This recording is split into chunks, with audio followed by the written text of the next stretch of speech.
friends. Hi, neighbors. I hope you're having a great week. This is going to be a little bit of a different video because I want to debrief from last night's Fairfield Harbour virtual budget meeting. And I don't think in the way that you're expecting, so let's hold all preconceived notions and judgments. But I have thoughts, and I recorded a debrief right after the meeting last night and chose to hold that, sleep on it, and do it again today. That is this video.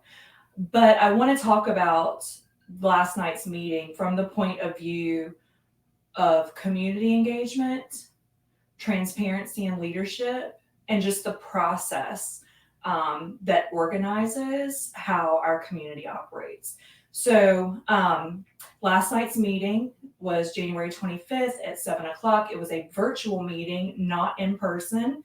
And I want to just preface quickly and again say, I am not part of the Fairfield Harbour POA. You did not see me on TV if you joined, which chances are, if you're watching this, you didn't, based on the number of people that joined. But it was virtual, it was not in person. And I have been the president of a community association like Fairfield Harbour in an urban center city type of environment, and had more engagement from school officials that wanted to hear about what was going on in our neighborhood than neighbors. I mean, that community in Charlotte was more than double the size of Fairfield Harbour, and our library or common area where we met to have meetings, some meetings were standing room only,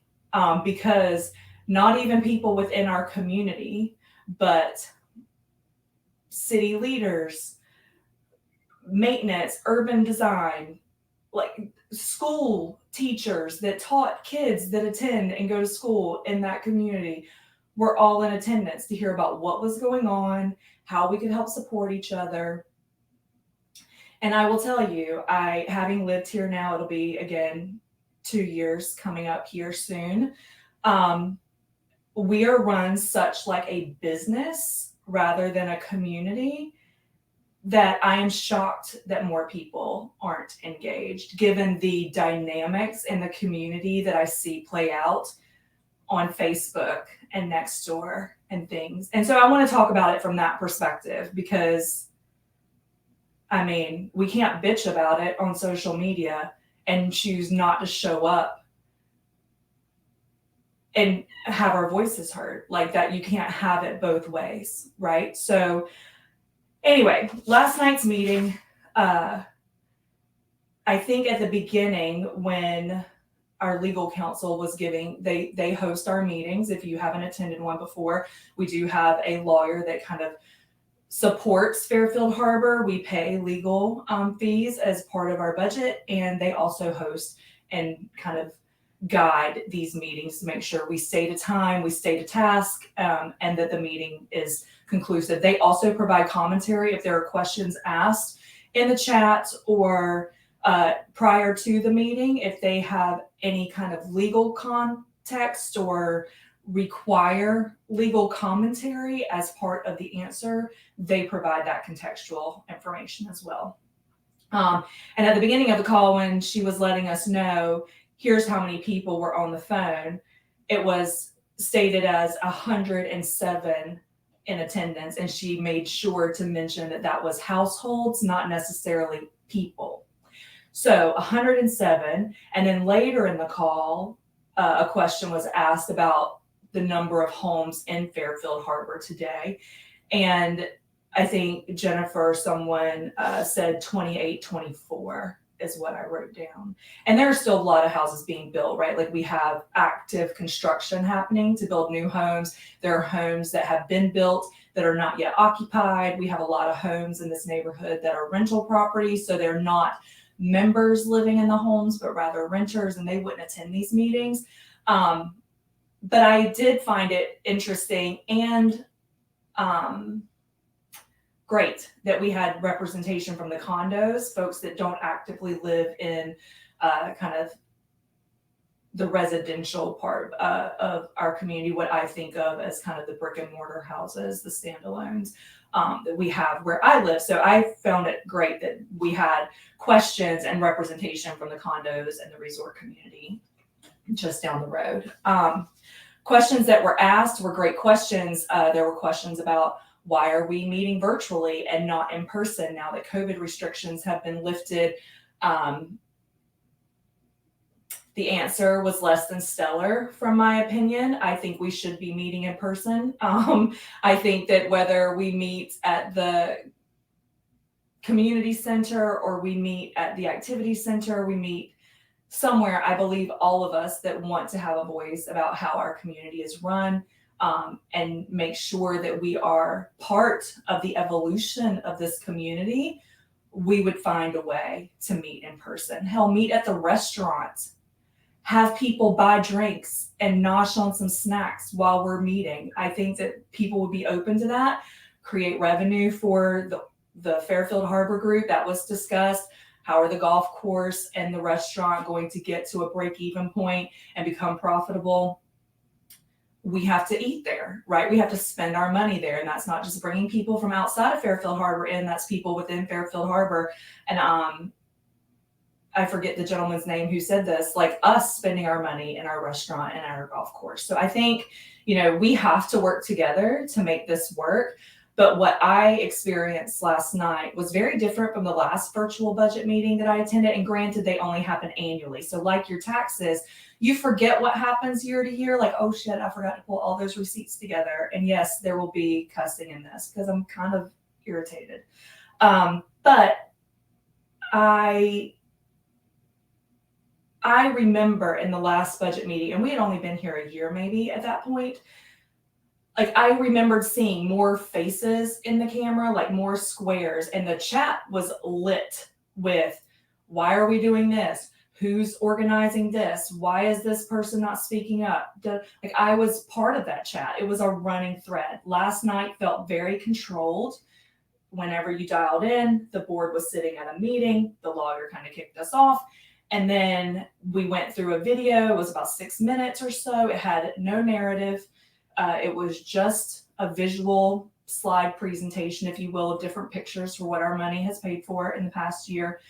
And for those that are visually impaired and can't see but need to hear what's happening, you had no idea what that 6 minutes was. It was just music for like the first 3 minutes, and then it was silent for the next 4 or so. And so I do think that as a community, especially a community where like the median age is greater than 50, I feel like we should have documentation and supportive peripherals for our meetings that are Section 508 compliant for folks that are hearing, visually, or otherwise impaired to be able to not only get the information being presented, but also be able to interpret that and ask questions. People are not able to ask questions if they can't get that. And I say that with kind of a grain of salt, because if you're not going to attend the meeting, 107 out of almost 3,000 homes is 3%-ish. Come on, like are you reading the newsletter? My understanding is that the newsletter, while readership has increased, it's still not even a big percentage of our community. So if we're not reading the newsletter and the information being put out, we have 50 subscribers to this channel, but not all are Fairfield Harbour residents. How are we getting information? And if Facebook and Nextdoor are how you're getting your information about this community, you're selling yourself short, and you're definitely selling this community short, because that platform is toxic. Nextdoor less so than Facebook. But come on, like there are good things, like people out searching for people's dogs, but for the most part, and I'm part of it, like I get riled up about these blue signs as you enter our neighborhood. I think they look industrial. I don't think they meet the brand that we kind of bought into when we were wanting to move here. You cannot read them side by side. And I have an astigmatism. When I drive at night, I get starburst and I can't see anything when I come in because it's been so dark coming down Broad Creek, and then I'm hit with light. I despise the signs. I do my best not to look at them. But they're not, for me, I am part of the bitching about the signs on social. They said that there was a vote taken in October of last year about the signage. I saw nothing of that. But again, last night's meeting, very controlled. You dialed in. The board is sitting around a table. They have this video. They have their agenda. We stayed on track. They took questions from 4 people at the end because that was all we had time for. They would answer additional questions in writing afterwards. But even the chat commentary, where I was going with my other comment, ADHD is in full effect, it was almost like the lawyer was approving comments to be seen. She would say, oh, and this comment came in from Jim. And I'm scrolling because all I see are the comments I've been making. And then as she asks the question, the comment pops up in the commentary. Maybe it's a setting that had my comments delayed, but it definitely was not the trail of comments that I experienced last year that had kind of a train of thought. You could see the level of consciousness happening as the comments continued. And then you could follow up on those questions if they weren't addressed in the meeting, but you definitely were handicapped by what looked to me as though comments were being approved before they were made available for everyone to look at. So just going to put that out there. The other thing I will say is the need to ask questions. So I am not sure from a transparency perspective. So if we talk about engagement, right, attendance, which was subpar in my opinion, the level of materials that were made available, meaning that if we had folks in the neighborhood who do not have access to a computer, do not have access to internet, are visually impaired, those portions of our neighbors that are members that pay dues to participate cannot participate in a virtual meeting, especially one where there's no Section 508 compliance on materials presented. And the ability to ask questions seemed very moderated. I'm not even sure if other folks saw my questions because I wasn't seeing theirs until they popped through as approved, is my speculation. But then whenever we talk about transparency, being in person would allow us to kind of feel the vibe of what are we hearing? Do we need to probe further? Oh, that's a great point. And see our neighbors' faces. You make a great point. I don't share that same view, but this is my perspective from where I live over here on Northwest Creek versus somebody that lives backed up to Broad Creek versus somebody that lives in the Birdlands. Like, we have different perspectives based on our geographic location. And when we meet virtually, we lose that perspective and we lose the ability to not question our neighbors in a targeted way, but to offer additional insights and perspectives from other points of view, which is what our board needs to make the best decisions for all involved here. So I do think we need to go to in-person meetings. I think we need more in-person meetings. I think that our community seems very disjointed. I think if social media is the only way that you're getting information about what's happening in and around the community, depending on what group you follow, you're not getting the whole story, and that creates division within our community, and we need to see each other's faces. And yes, we have the socials, we have the parades, we have all of the activities that happen at the community center or the activity center. But if you work full time and you have small kids that go to school, you can't attend those meetings during normal working hours. If you're a waitress at night, you're not able to attend.